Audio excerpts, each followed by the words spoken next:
பாருங்க, ஒருத்தன் ஆக்சிடென்ட் ஆகி செத்து போனதுக்கு ஊர் மக்கள் எப்படி கூடி நிற்கிறாங்கன்னு. நம்ம ஊரில் தான் இருக்கிறானுவ. எவன் செத்தான்னா சொந்தக்காரனை வீட்டுக்காரனே செத்தா கூட சினிமாவுக்கு போயிடுறாங்க.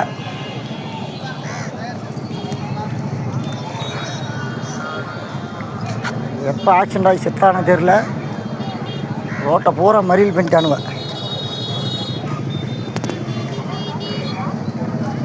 இதான் ஒரிசாக்காரன் இந்திக்காரனுக்கு ஒற்றுமை. எவனா முந்தா நேற்று ஆக்சிடென்ட் ஆகி சேர்த்தவனுக்கு இன்றைக்கி ரோட்டை பூரா பிளாக் பண்ணி வச்சுட்டானுவ.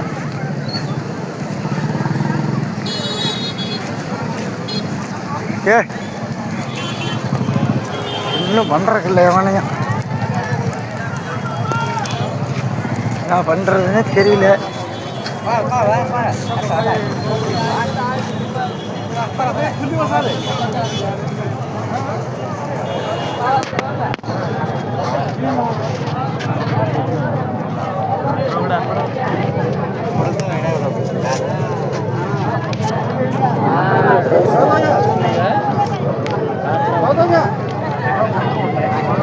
எத்தனை பேருமா? 2 பேர். இவ்வளோ பண்ண அந்தாண்டுக்குது.